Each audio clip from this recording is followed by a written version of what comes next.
Serious? Hey Reddit, what was your thank god I looked at the contract moment?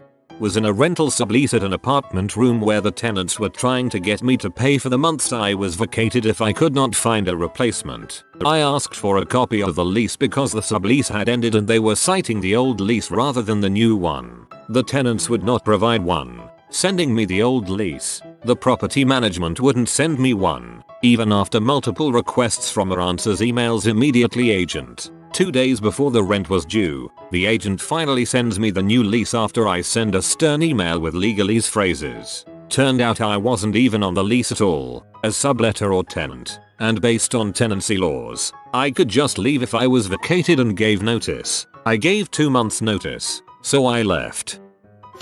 My last restaurant job had a non-competition clause in the new handbook. I pointed it out to co-workers. Few signed, and it was revised in a week.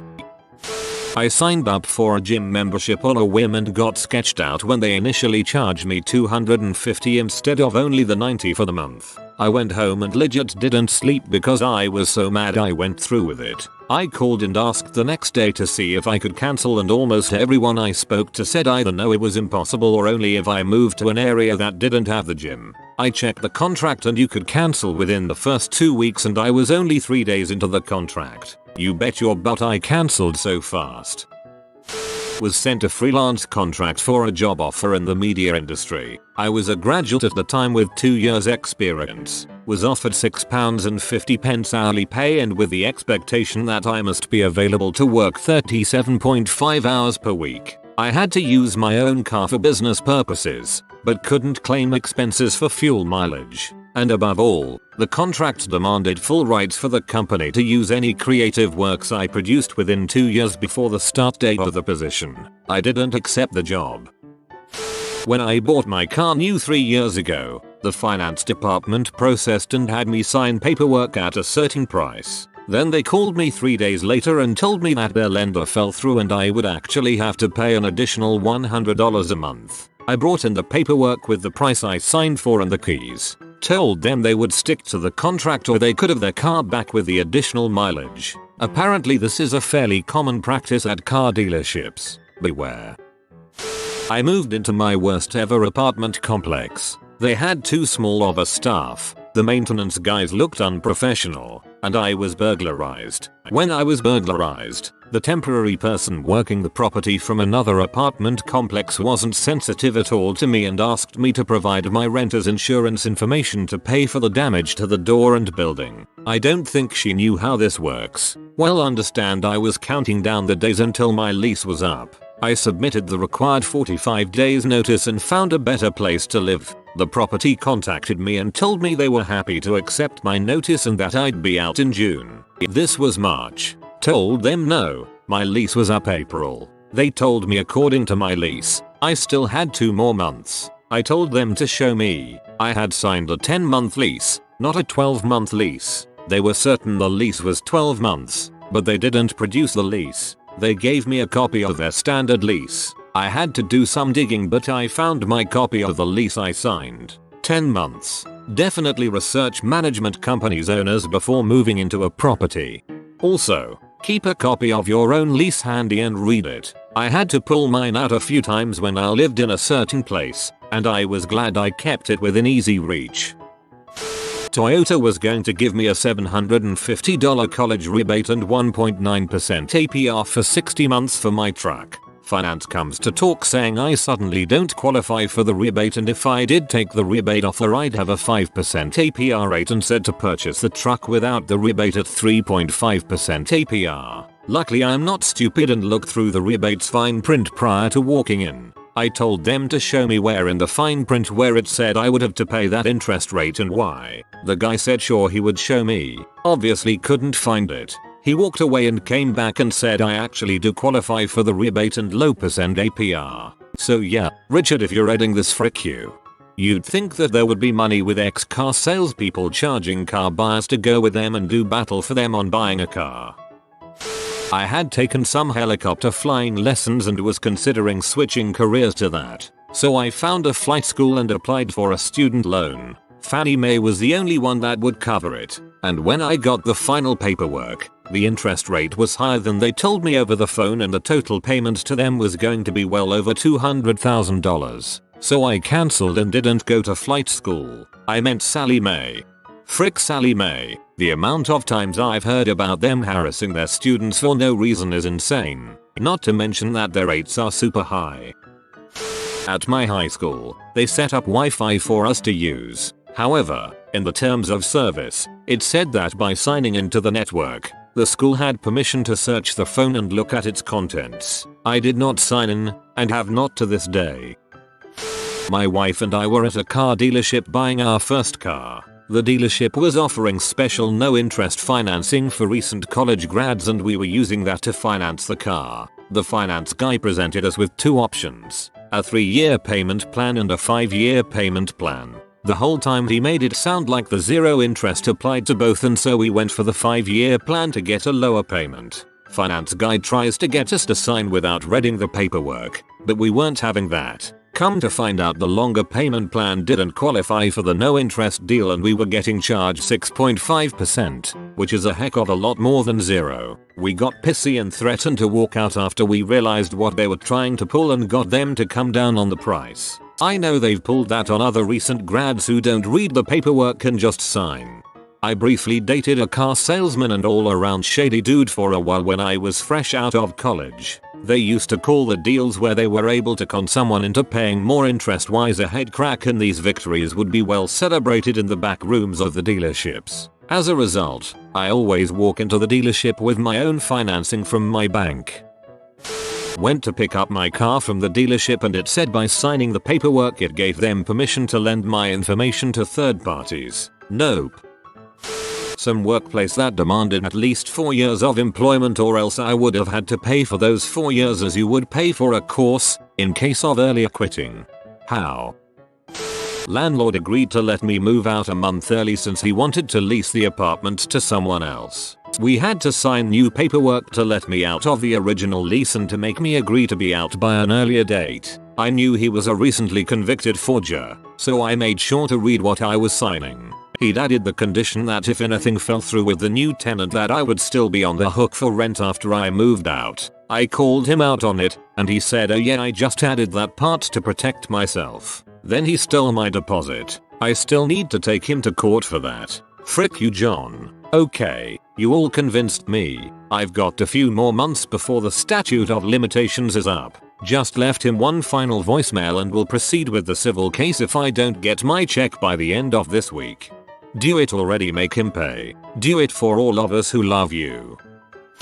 We were in the process of selling our business. My wife's car was registered under business. We sat down with our lawyer to discuss what is included in the sale, equipment, supplies, etc. And we clearly told him the car is not included in the sale. Well, guess what? We received the typed up contract from our lawyer and he had added the car along with other things. Thank God we read it and had it removed before signing it and sending to buyer's lawyer. Mine wasn't really extreme, but my GF and I were shopping for houses and we were checking out a townhouse style condominium. The price was within our budget and the monthly maintenance fees were average for the area. It was an open house event hosted by a retailer, so the property's annual expenses were included in a pamphlet. I found that on top of the regular monthly maintenance fees, around $350, there was an additional expense of $800 every 6 months. I asked why there was an additional expense if there were already regular fees. She responded that the extra $1,600 per year was used to keep the fees low. I responded that the fees are average for the area and many places in the same neighborhood are already lower. Long story short, it was a nice house but we didn't pursue it further. I'm on board with the idea of condo fees if they cover things that I would normally pay for like heat, water, snow removal, garden care, etc, and if needed additional expenses for major upgrades like new roofs or doors, windows. But expecting 12 houses in the row complex to each kick in a $1,600 bonus every year without specific accountability isn't something that interests me. Hey, we keep the fees low most of the year so you can make up the difference every few months. First time renter here. Moved out of uni res to get my own place so I could take my family cat. Found a nice little apartment for cheap downtown. Intended to move in with a roommate or two to split the cost. Close friends of mine The landlord didn't speak English very well, so although he insisted, "Oh yeah, everything good, everything okay," I wasn't sure he understood what I wanted. When he brought out the contract, it said in writing that pets were not allowed, and the cost would increase for more people living there. I pointed it out to him, but he retorted to the effect of, "I use this contract for all tenants. Those rules don't apply to you." Bull. I told him I wasn't signing unless he rewrote the contract, but he refused, saying he wasn't going to waste time pandering to paranoid people. I offered to write the contract myself and was baffled that he agreed to it. So I wrote up my own contract with super lenient conditions, making sure to protect my own butt. Had a lawyer look at it and notarize it, and now I'll live with my cat and roommates at the original cost. It sounds like he wasn't trying to screw you and was simply ignorant of how contracts work in comparison to conversations. Went to buy a new phone for $200. The employee told me they were closing soon and asked if I could come back the next day to sign the paperwork. The $200 mysteriously changed to $300 while the document was sitting in a desk overnight. Called them out on it and got it from somewhere else. Buying my house. Husband signed the paperwork and I went in later that day to sign. I started to read through the loan application. Mortgage lender said, "What are you doing? You don't have to read it. Your husband already signed it." I was like, "No, I want to make sure it is what I want." Loan was a $250,000 at 25%. Yeah, right. Didn't sign it and got out of there. Mortgage guy said he was going to take me to court. I said go ahead, it would be cheaper than what he wanted me to sign. Took over all the mortgage stuff from then on. Mortgage guy was a friend of a high school friend of my husband. Just talked to my husband. The man who tried to sell us on this mortgage got busted and arrested. Lost everything and had to have his parents bail him out. Also, the mortgage lender we did go through for our FHA loan, he also got arrested for selling bad loans. Do your research. For those not familiar with loans, at 25% the repayment would be a little over $1.3 million over 25 years. Had company I worked for bought by another. The handover included new contracts for all staff with the new owners. I went through every word, and glad I did, as one clause gave the new owners rights over any IP I had ever had. If I had a patent from before I even worked for the previous company, I was signing away all rights to it to the new owners without any compensation. This included if they ever moved into a new area of business. So, if I suddenly got successful in another field outside of work time and nothing to do with their business, they were allowed to just start a new field of endeavor and take everything from me. I'm extra glad I did check, because they later proved to be deceitful and dishonest. Kept on changing our salary payments, super contributions, accidentally forgetting to pay us, all sorts of stupid stuff.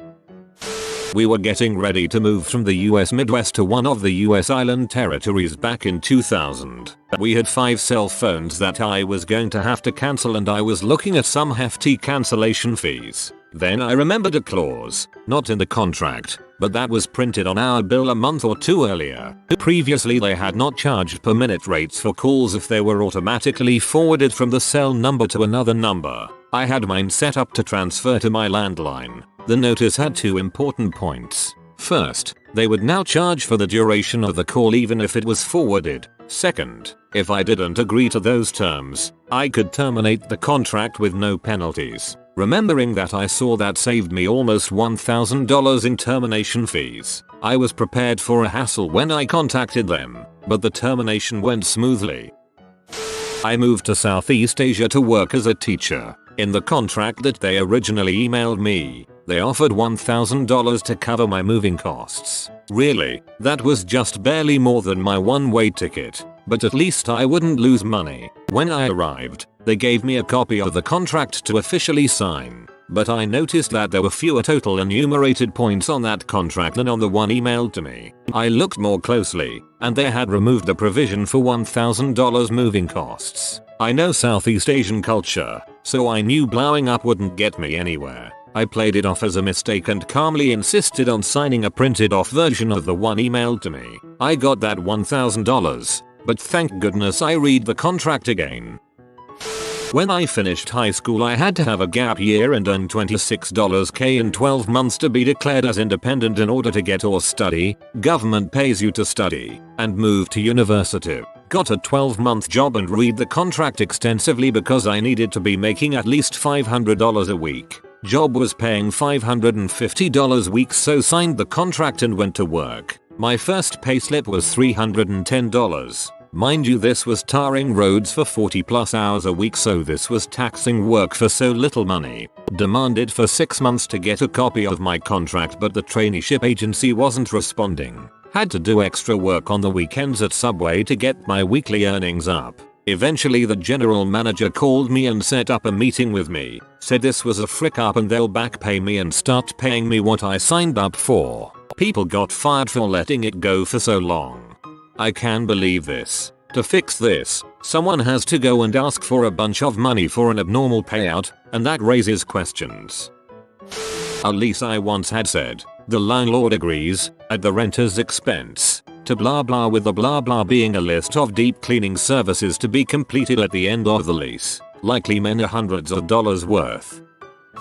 I went to a reasonably well advertised jewelry store to pick up an engagement ring, knowing that I wanted it to be a surprise, and that she would want to pick out her own ring at due time. I made sure that the ring would be returnable for full price, and even for a full refund from that store when I bought it for about $900. After the proposal, my then fiancée found a ring she liked better at a different jeweler, so I went to return the ring. When I said I wanted to return the ring, the clerk said no problem, just sign this and we'll get you sorted out. I read the small paper, and it stated something very close to I now confirm this sale to be a final sale, and cannot be refunded or returned for any reason. I read it, pen in hand, looked at her, and said why would I sign that? She took the slip back, got to her manager, and I was able to get the full amount returned via the same way I paid, on my debit card. For those interested, it was a People's Jewelers in Vancouver.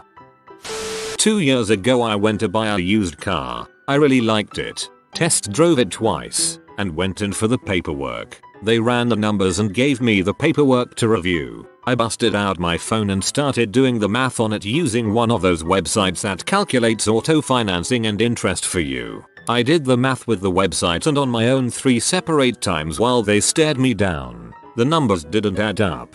Turns out, they had it set up that payments wouldn't officially kick in until 60 months but would still be accruing interest that entire time. Screw that. That and the fact that I caught the salesman lying to me on all kinds of things like this unused space behind the engine is specifically so if you're in a crash, there will be room for it so it won't hit you. No, jackass. It's a low-end model with a tiny engine. Don't try and sell this as a safety feature. Ugh. Anyways, walked out from them and got a lot of passive-aggressive and even threatening texts in the following days. Screw them. I noticed a lot of contracts have the following clause. You can cancel when your contract is up for renewal, but if you fail to do so, your contract renews for another year. I set several reminders to prevent that auto-renew thing from kicking in. I once had a subscription to a service I no longer wanted that was going to auto-renew on a Sunday. I logged in to cancel the day before and see the auto-renew had already gone through. Turned out they round back to the closest business day if the auto-renew is scheduled to happen on a weekend holiday. I raised heck and got a refund, but come on, that's just shady.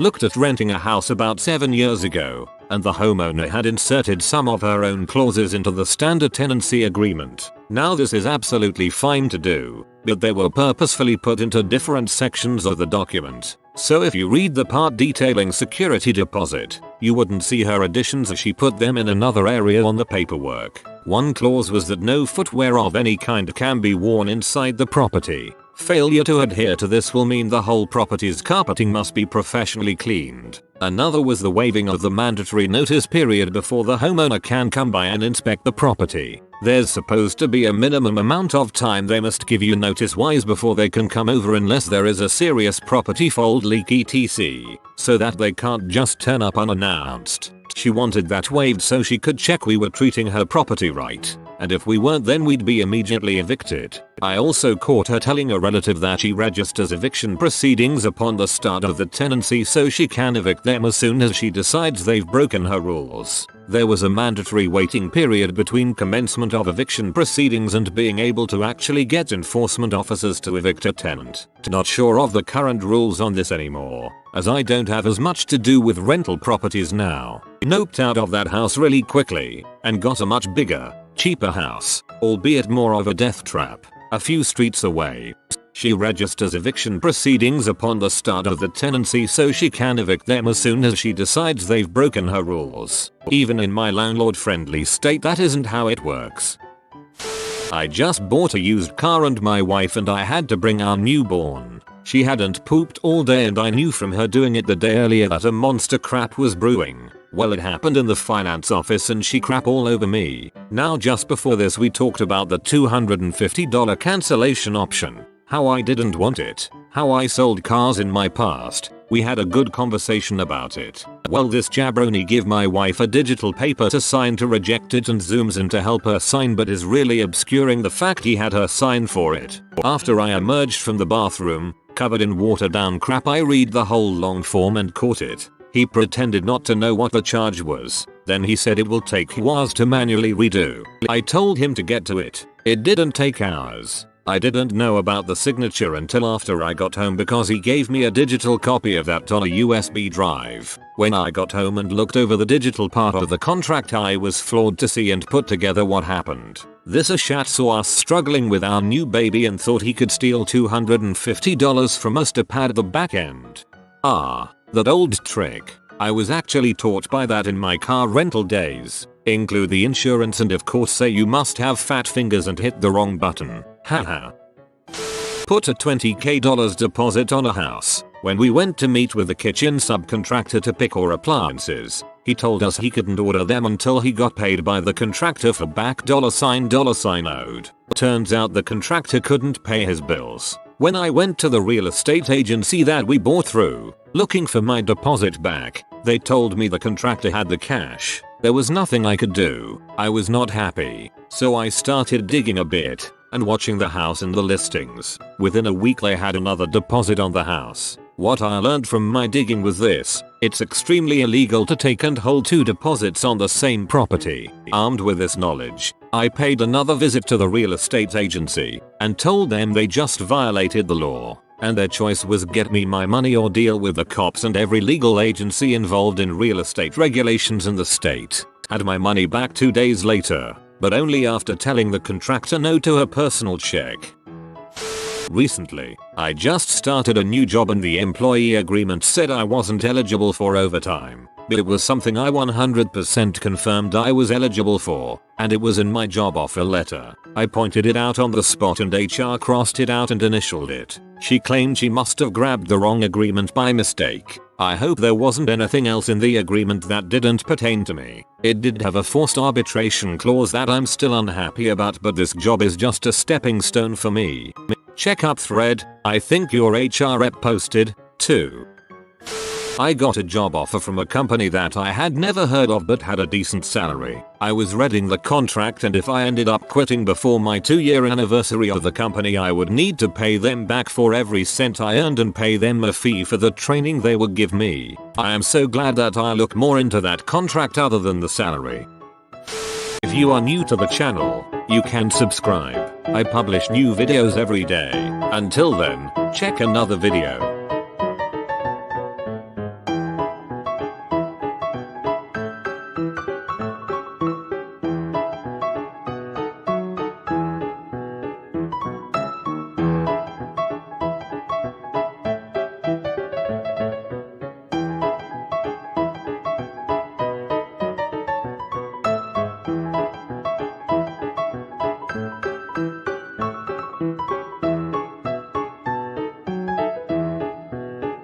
Bye for now.